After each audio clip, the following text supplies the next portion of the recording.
So what happens usually in optics, at least as far as your syllabus is concerned, you have some phenomenon which you already know about. Okay, for example, let's say interference, diffraction, okay, reflection, and all those things. Okay, so but till now, like whatever you have done in your lower classes in optics, it was more or less quantitative and qualitative, a mix of both.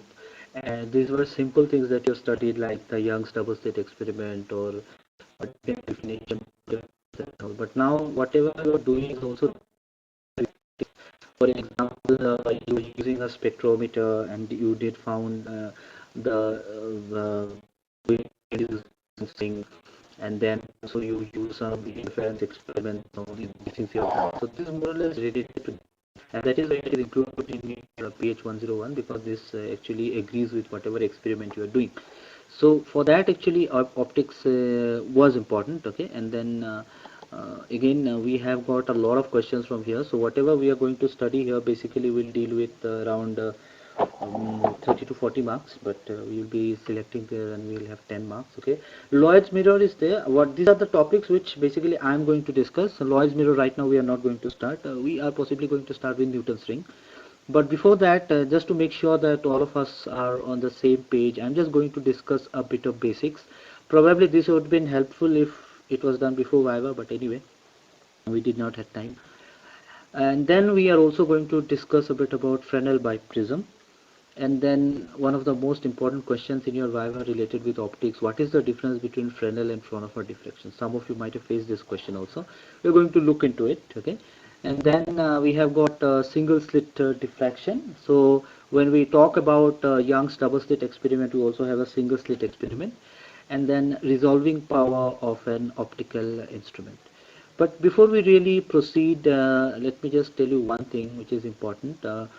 Slit and grating. Okay, this is also a very common question which usually comes. So if you have a very small opening, like for example the experiment that you did in your lab, okay, you will be having a very small opening and you actually have a prism. You find out the refractive index of the prism, and the light will actually come and fall, okay, from the source, which is a sodium lamp, and you have the light coming out from a very narrow opening, and that narrow opening is usually called slit.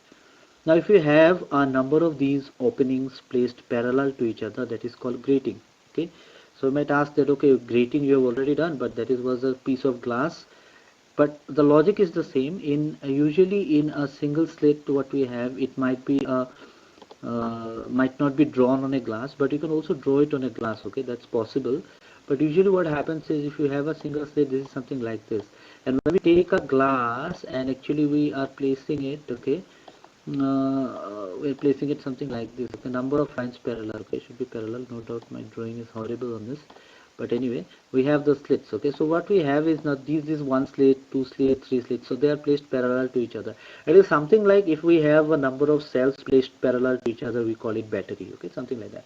So these things are actually important from the basic understanding point of view. How do we, why do we use a slit and grating? We can actually find out a lot of optical properties.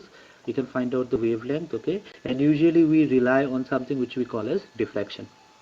But if we have two slits very far from each other, we are more or less talking about interference, because there will be wave fronts which are coming from these 2 point sources, and they will be interfering, and we will be actually looking into an interference pattern. So let's start with this electromagnetic radiation before we actually go into the chapter, because this is what is the basics, or this is what is the beginning of optics all about. Okay, so whenever you are studying, mostly we prefer doing it with visible light, because this is more easy to realize. We don't need very expensive setup, and for BTech experiments and all, this is more or less done. But in future, if you want to proceed with something on higher order, do better research on all, you basically will deal with other types of radiations also. For example, let's say sound waves. Now sound waves also produces an interference pattern. Usually what happens is, this is an introductory class for optics, so I'm just going to go a bit slow, and let's just try to recall whatever we know. So you can just listen to this, don't worry, it's not a part of your exam, of course. uh, the part of your exam I'll discuss later. So what happens usually is that whenever we are considering any kind of electromagnetic radiation, there are always chances of interference. Interference in general is actually not a scientific term. It is borrowed from the English dictionary, because you know what is interference, right? So if someone interferes with you, that is an interference. So basically, if we have two lights coming and meeting at a point, they are interfering. How they are interfering, at what point they are meeting, and so on, will decide on what will be the output. Whether you're going to see a very bright portion, or whether you are going to see a very dark portion. It all will depend on something which we call as interference. Even diffraction is something similar. Okay, like if you say that there was an accident and the person diffracted, that means he actually flew over some other side. Okay, so it is something like more or less an English meaning. We actually tend to complicate things, okay? But there is a very fundamental difference between diffraction and interference. Diffraction can be actually achieved from a single slit with a single source. In interference, you usually need two sources, which are actually originating from the same source, let's say, okay? So we are basically dividing it and so on. So what happens is visible light is actually a very short range. So whenever you are doing any kind of numerical, if I ask, you also have it in this part. You will be actually dealing with the wavelength, which is very important. So let's talk about the wavelength between 700 and 400 nanometer. Okay. So what is usually the electromagnetic waves that we are considering? So whenever we are saying something about electromagnetic waves, we do have the electric field and the magnetic field mutually perpendicular to each other, and they are traveling in the form of waves.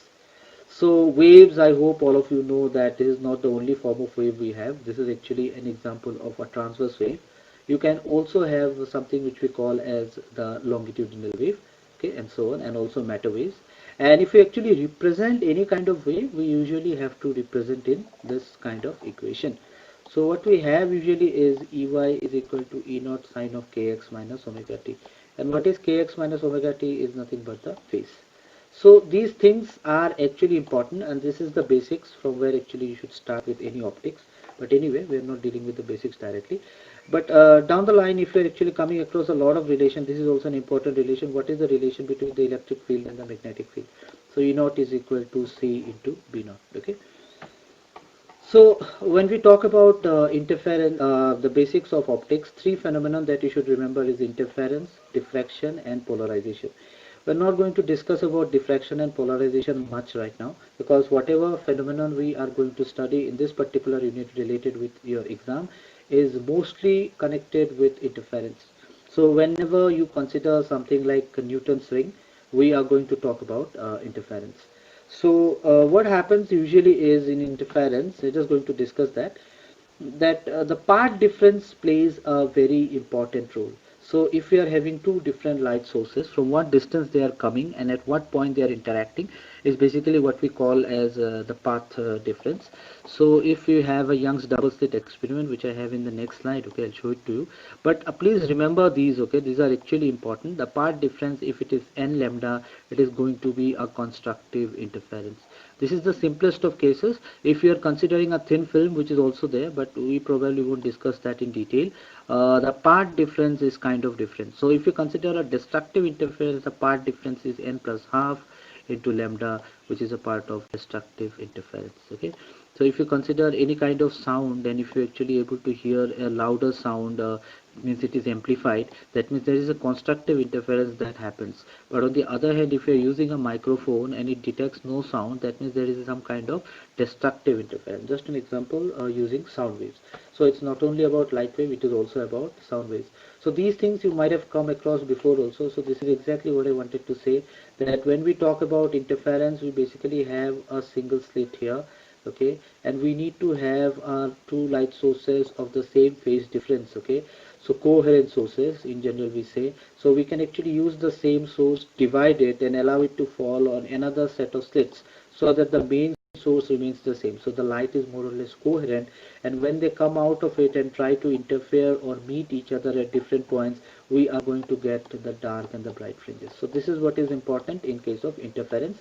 Why I'm discussing this? Because this is exactly the same thing that happens in Newton's ring. In Newton's ring, usually you get circular fringes, and in this case we are actually getting straight fringes. So we have got a combination of dark and bright fringes, and this is the condition of interference when we are considering the Young's double slit experiment. But when we consider a thin film, because in Newton's ring it is basically nothing but a thin film, the condition for constructive and destructive interference are more or less different. Okay, so this is what is important. So next, what is path difference? So before we actually go to the derivation of Newton's ring, okay, the wavelength relation that we are going to derive, we should actually be clear about path difference. So I think this thing you already know, but let's just revise it once. So you have got the source of light, and this is basically your two slits on which the wave fronts are basically falling. Okay, I hope you remember what is wave front. These are not directly the wavelengths. Okay, wavefront is a very important part. So if you have got a number of waves which are actually more or less in tandem with each other, if you consider all the high points and all the low points, okay, all of them are lying one, because it's the minimum intensity is below the minimum intensity, the maximum intensity is below the maximum intensity. So this entire thing is basically called the wavefront, and this is nothing but a plane wavefront. So here we are taking an example of that. Okay, and then we have got the some light or some wavefront which is coming from S2 and falling on this particular point P, and we have got some source of light which is coming and falling on this same point P. Now what is the path difference? So geometrically you can see that the distance from here to here is not same as the distance from here to here. It's not the same. Obviously the distance from S2 is longer, so if we just drop a perpendicular from here to here, and if you subtract this particular distance, then it's the same. So this length will remain the same. So now this length and this length will remain the same. So that is what is the path difference is all about, this particular distance, which is nothing but S to N. Okay, so we have this as the path difference. So you can do your math, but anyway we are not going to do this because this is actually just written it as a part, but this is something which we are not going to need now. Okay, so up to this point we are actually not having it in our syllabus. Okay, this is just an introduction so that you all are sure that what exactly we are going to do. And then we have got what is called the interference in Thibelium. So interference in Thibelium is there in your syllabus. So if I ask you a question, it might be that draw the diagram for the interference pattern or the ray diagram when light is incident on a thin film. So before I proceed, let me just define this. Okay, so whenever we are considering any kind of interference or light is going from, let's say, a rarer to a denser medium and so on, we need the factors what we call as the basically the refractive index. So we have got the refractive index here, and we have got the refractive index here. Of course, if light is traveling from air to, let's say, glass, we can approximate this refractive index to be equal to 1, because that's the refractive index of air. Okay, and then we can consider it to be glass. Then glass will depend, it will be actually around 1.5, 1.6, the refractive index. So since the refractive index are different in these two medium, the light is about to bend. Okay, so this is something which you already know. So if the light goes from a rarer to a denser medium, it will bend towards the normal. Okay, and then so on. Okay, and the other way around. So what happens is, how do we actually get the interference pattern? This is important. Okay, I might ask you this diagram and there might be 2 marks for this. Okay, so I think this is a very simple diagram. So we have got light which is incident, let's say at an angle theta 1. So if this is your theta 1, this angle will also be theta 1. This is already done in your class also, so don't worry, this is not out of syllabus. This is theta 2. So this is, oh sorry, theta 1, got it wrong. This is theta 1, obviously, angle of incident, angle of reflection. So both are theta 1. This is your normal. Okay, so this is my normal. And then what happens is, a part of light is getting reflected. So it is getting reflected from the upper edge.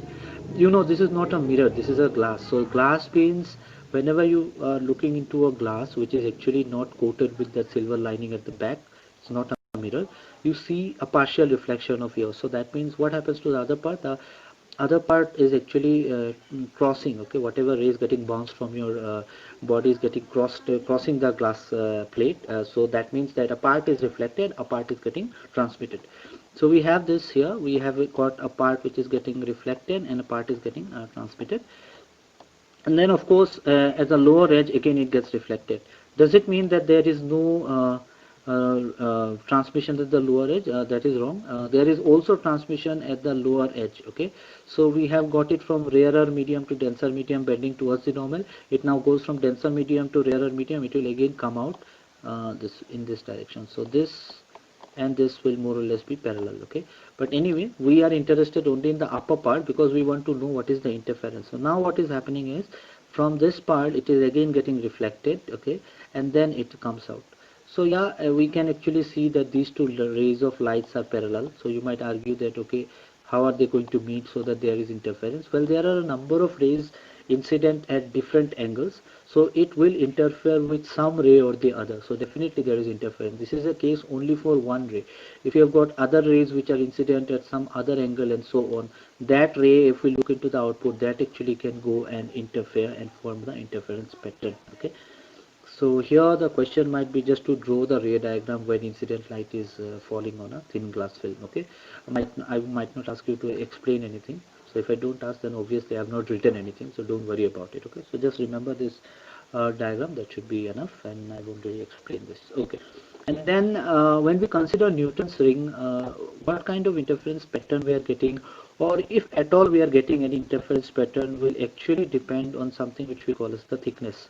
So if the thickness is more, the chances of getting an interference pattern becomes lesser. Okay, so that means if you look into a Newton's ring, at the edge the ring will get dimmer and dimmer. It's very difficult to detect it with your naked eye.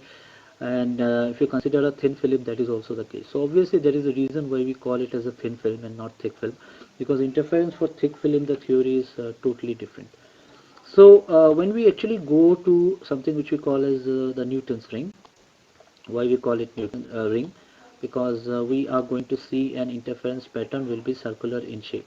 So in general, if you remember your grating experiment and so on, okay, you will see that you are actually getting interference pattern which are actually these form. Okay, these are straight, bright and dark fringes which usually observe, but in Newton's ring you are going to see a circular fringe. Okay, in due time, as we go on with this, we are going to look into why it is actually circular in nature. But before that, what can be the possible question? Now this is definitely a descriptive question and not an objective one. The question might be that explain the formation of Newton's ring. Okay, so you actually have to explain the formation of Newton's ring. That means you have to draw a diagram. Okay, so this is one part of the question. Okay, so it might be two parts question. So when you are asked to explain the formation of Newton's ring, you have to draw the diagram and explain what are the different parts of the diagram and which are the different points and where is the ring formed and so on, which I'm going to come across. And then you have to discuss how the wavelength of monochromatic light, okay, how the wavelength of monochromatic light, sorry, it should be a monochromatic light, okay, can be determined. So can be determined. So if you basically have a light falling on this glass plate, and you are getting a ring, what is the wavelength of that particular light? Okay, you have to find it out. So usually we do it with a sodium lamp in your lab, and we have already found this out using the Newton's ring experiment. And this is the exact image which you have seen. So I've just put in the image there. You don't need to draw this, okay? You actually need to draw this. This is important. So when you are asked a question on optics, most of the times, as you have learned in your previous classes also, the ray diagram is very important. So please don't avoid the ray diagram. You have to remember the ray diagram and actually draw it. Okay, so please don't make a mistake. I have not drawn it with pen and paper because I think this is quite simple. You can actually look into it. Okay, before I really go into the definition and understand, let me just teach you this. Okay, why I'm teaching you this, because if you remember what I have taught, probably you'd be able to write down in your exam even without remembering anything. Okay, it will more or less be easy. Okay, so what happens is this: we actually have a traveling microscope. Okay, and then through the traveling microscope you are basically going to see the Newton's ring. But we won't start from here for the ray diagram. We will start from the sodium lamp. So what happens is this. Okay, so listen to this very carefully, exactly how we are actually getting the rings and where is the interference pattern forming. So you actually have a sodium lamp whose wavelength is 5890 angstrom. Now please remember that sodium lamp is actually not purely monochromatic. Most of the times it is used in lab because it is cheaper. Okay, it is affordable, and it can be actually used for a normal standard experiments. It has got two wavelengths, 5890 angstrom and 5896 angstrom. So whenever you are doing any kind of calculation, you take it to be 5893 angstrom, the average of these two. 96 and 90 are very close to each other, so it is considered almost monochromatic. So whenever you are finding out the wavelength of a monochromatic light, we are using usually sodium lamp. So what happens is you actually have a very small opening, maybe a slit, okay, and then you are allowing the light to come and fall on the glass plate. Now, how does this light rays comes parallel to each other? You can actually add this, or even if you don't add this, it's fine. You can actually add a lens here, okay. In general, we use in the lab we are using something which we call as collimator. So collimator is something which is actually making the rays of light parallel. So it is coming parallelly and actually falling on the glass plate. And as we have seen in the thin film, that is why that thin film part was important. A part of it will get reflected and go down, okay, and the part of it might get transmitted, okay. But anyway, we are not interested in transmission. We are just going to look into the rays of light that is actually uh, taking place and coming directly into the telescope directly on the top. So we usually have a glass plate which is inclined at an angle 45 degree. So whenever you are doing your adjustment for your Newton's ring, you might have faced this problem, that if you are not adjusting the glass plate aligned right correctly. Some labs they already have it set up, okay. Since our lab, I guess we already have it at 45 degree, but in many places they don't put it at 45 degree. You have to adjust it manually. If it becomes 50 degree, you will see that the rings will become dimmer. It will be very difficult to detect. So what happens is, forget about the upper part right now. Let's just look into the lower part. It gets reflected at 90 degrees. So we have got number of rays which is getting reflected. So there are three as for now. And then it actually comes here on top of the glass plate. And then you know this field of view is quite large, okay. You can adjust the field of view adjusting your telescope. And then what happens, a part of light is actually getting reflected from this top portion, and then a part of light will get reflected from this portion also, okay. This is just a schematic representation. It is not as simple. We actually have a light falling on here also, and it is getting reflected and it forming a diffraction pattern. One of the most common Viva question which comes is, where is the ring formed?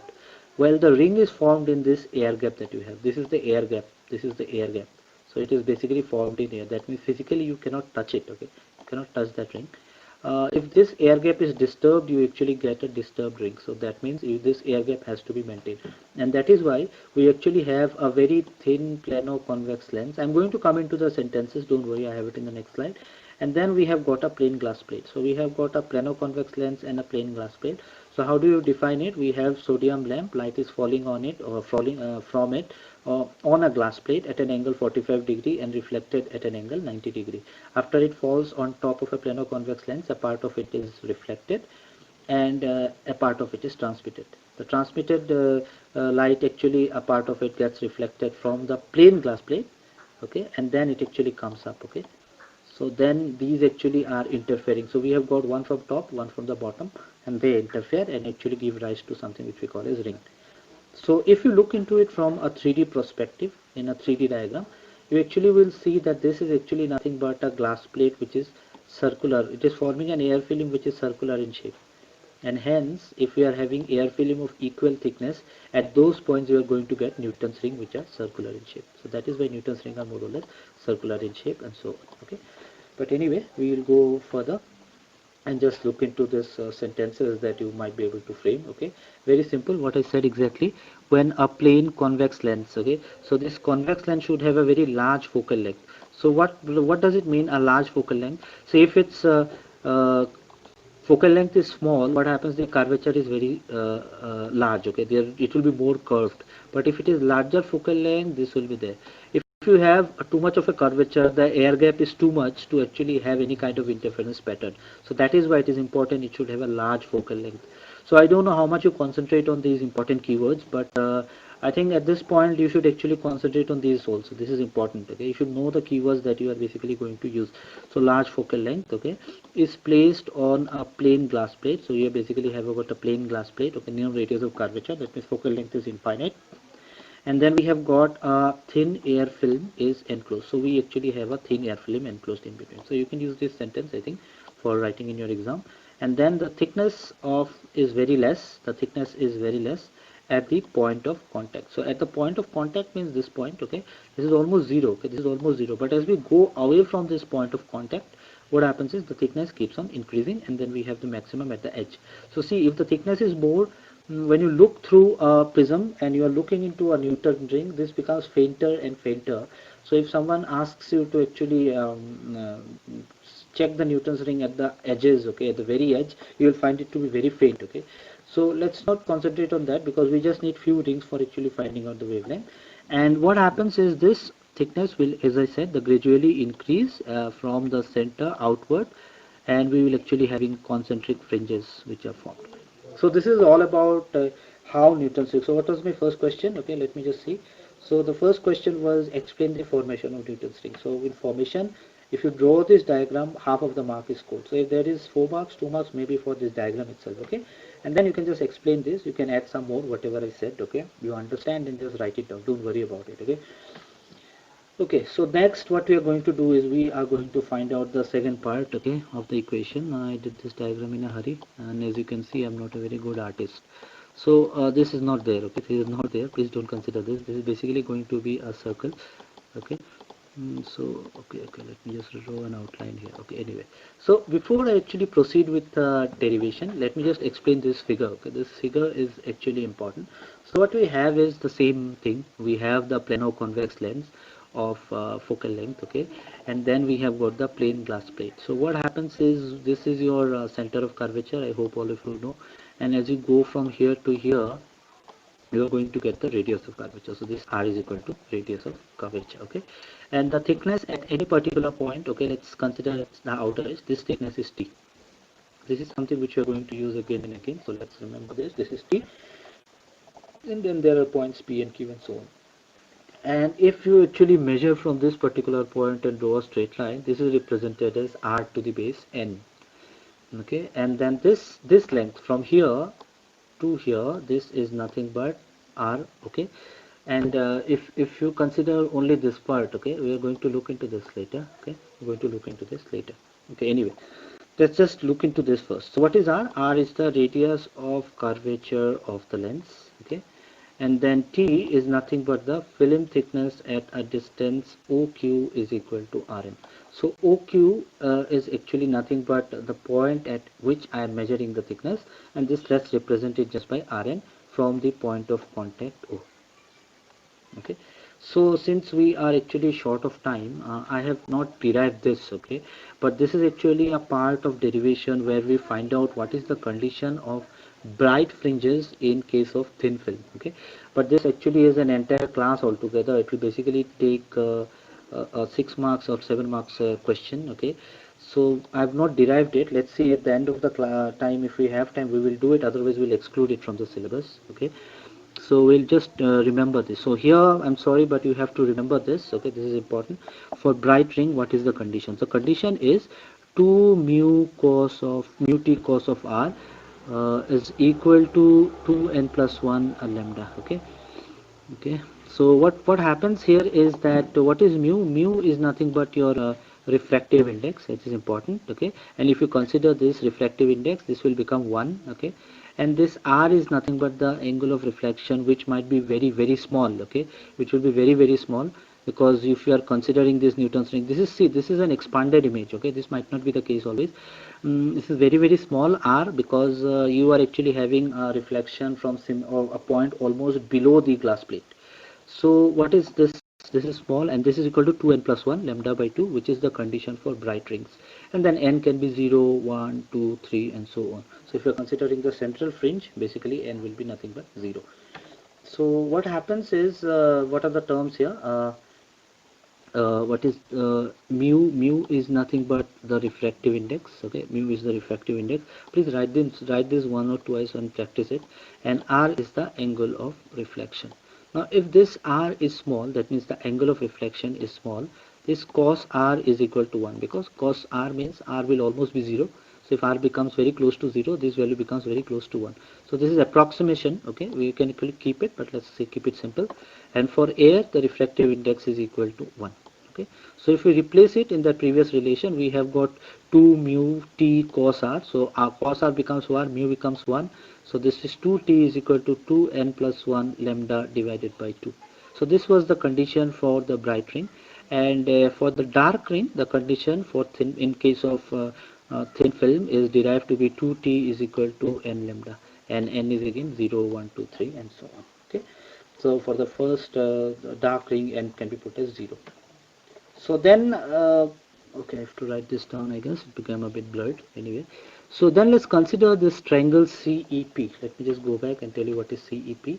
So this is your triangle C, okay, C is here, and then E is here, and P is here. See, this is happening at a very small region. Okay, so that's why we have approximated this also to be r minus t. Okay, r minus t, because thickness is very less, so we can actually write this down as r minus t, and we are considering this triangle CEP. So this is your hypotenuse square, and this is your perpendicular square, and this is your base square, and this is exactly what is written.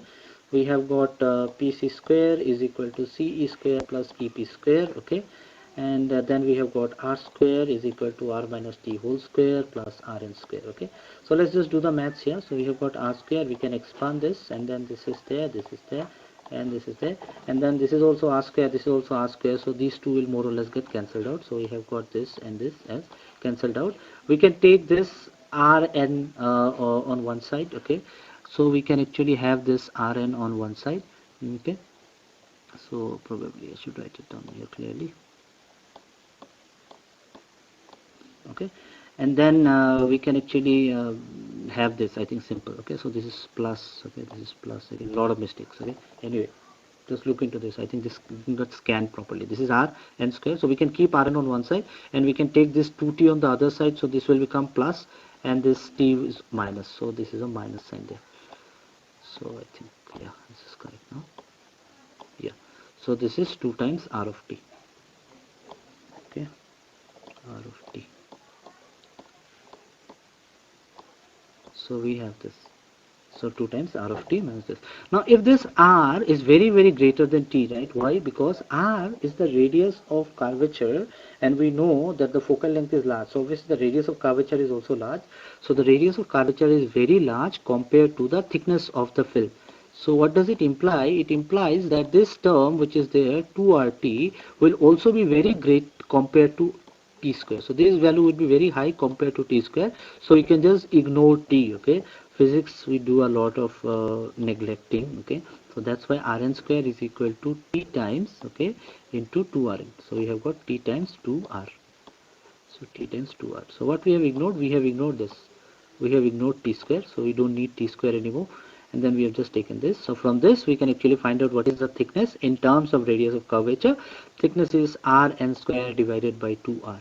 It depends on Rn, okay, obviously, because it depends on how far it is from the center. And if we have seen this, we know that it actually depends, because this is your Rn. So if it is here, the thickness would be different. If it is here, the thickness would be different. So obviously it depends on what is its distance from the center, and of course it depends on what is the radius of curvature. So that's important. Okay, so once we have this, we are actually going to put equation 4 in 3. What is 4? 4 is this, okay, and 3 is this. So 3 is this, 2t is equal to n lambda, and 4 is t is equal to Rn square by 2r. Okay, so 2t, so we can actually put 2t. T we have found out, Rn square by 2r is equal to 2n plus 1 lambda by 2. So I think there is miss here. Yeah, it is not 4 in 3, 4 in 2. Okay, so yeah, sorry, written this wrongly. It should be 4 in 2. We are just doing it for the bright one. We'll also do it for the dark one. 4 in 3 is here. This is okay, 4 in 3. So if you do it 4 in 3, we are going to get this. So anyway, if you put 4 in 2, you can just do the maths here. So 2 will basically get cancelled. Okay, or yeah, so you can take this as Rn. Okay, and then this is root over of lambda divided by 2. So this 2 and 2 will get cancelled, and then we can take r on this side, multiply it, take the root, and so on. So we have got Rn is equal to root over 2n plus 1 lambda r divided by 2. Please check, this might be important to remember, so that in the middle of your exam you remember, okay, this I've written it correctly. And again we put equation 4 in 3, so we'll put this in this, so we get n lambda. So we have got the final equation, Rn is equal to root over n lambda r. So we have got Rn for both the dark and the bright fringes, and then we are going to go into the final relation. So what is the final thing that we need to find out? We need to find out what is the relation of wavelength with the diameter. So let me just go slow here. So if dn and dn plus m are the diameters of the nth ring and the n plus mth ring. So let's go back to the previous slide. What is this r? This r is nothing but the radius. Why radius? Because if we go here, okay, and this is the problem with doing it on PPT, because again you have to go back. So this Rn is from here to here. So that means if you are considering a ring of this much width, okay, of this much width, that means you are considering this as the radius. So we are not considering the radius. Now we want to find out the diameter. So this will be nothing but twice of that. Okay, so we might have one diameter here, one ring here, which is dm, and we can have one more ring somewhere here, which is dm plus n. Okay, dm plus n. So that means there are two rings at two different positions. Okay, so this is what we are going to see. So if we have dm at the diameters of the n and n plus m at bright ring, so that means if this is your dn, and then this might be your m plus n. Okay, so this might be m plus n. Okay, and then this is your mth ring. So diameter would be this, for this it would be this, right? So we already know that these are the diameters. So can we write down a relation for dn? Yes. Why? Because we already written a relation for rn, and for the bright ring the relation for rn was this, so the diameter would be twice of that. So that means I can just write down a 2 in front and write down the same relation. So this is your dn. Let's square it. Okay, let's square on both sides, and then we will see why we are squaring and we are getting an answer. And then dn square is equal to 4 times of this. Okay, and then we are going to find out what is dn plus m whole square. So that means in place of n, we are going to replace it with n plus m. So don't get confused, don't miss this plus 1. Okay, many students do miss this plus 1, and then finally whatever relation they get comes out to be totally wrong. So you don't make that mistake. So you replace this n with n plus m, and then this is plus 1, and then this is lambda r divided by 2. So you've got this relation 7, and we have got this relation 8. Now obviously this will be a larger value because this is n plus m. So we will take 8 minus 7. So we'll take 8 minus 7. Okay, so we'll just subtract this from this, and then if you subtract this from this, you do the maths. Okay, please do it in exam. I expect that all of you actually do it. Okay, I have not just done it because I think this is very simple. You have to just do some cancellations, but you are expected to do it. Okay, hopefully you'll do. And then final answer that you get is dn plus m whole square minus dn square is equal to 4m lambda r. Okay, 4m lambda r. This is something which you are going to get, but it is always asked that what is the how do you find out the wavelength using Newton's ring. So that means whatever you need to find out should be on the left hand side. So I'll just put lambda here. Okay, and then I'll write down the equation of dn plus m whole square minus dn square by 4m mr. I suggest you remember this value. Okay, sometimes if you miss the calculation in a rush, you can always write down the final answer, although this is not suggested, but anyway this will actually help you to not lose marks. So this is important, and this will be around, let's say, 5 marks, 6 marks. Okay, it's all are okay. What is the final conclusion for this? That if we are actually using Newton's ring, and we are knowing the diameter of the nth and the n plus mth ring, we actually can find out the wavelength of the monochromatic source of light. Please remember, this is the monochromatic source of light. So if you are using sodium lamp and you are actually doing this calculation, which you have already done in your practical, the answer to lambda should be more or less 5890 to 6000 angstrom, something like that. Okay, what is the radius of the curvature of the convex lens that you are using? Mostly it's 1 meter. Okay, it depends on from system to system. If you are using a 1 meter curvature, you're going to get different values of n plus m, dn plus m and dn. And if you are using the value, you are also going to get a different value, but more or less together combined this formula should give you 5893 angstrom. So before we end, okay, almost at the end, this is done actually, Newton's ring. Before we end, again I'd like to just emphasize on the fact that whenever you are answering, you don't draw the ring. Okay, ring is not very important. Drawing these two diagrams are more important. This is the first diagram that you should draw, this is the second diagram that you should draw. So I suggest you practice it once or twice. Okay, important. So this is there. Okay, and then this is the first question that we have already done with optics. In the next class we are going to continue. Okay, and then I think optics actually needs a lot of practice, very important.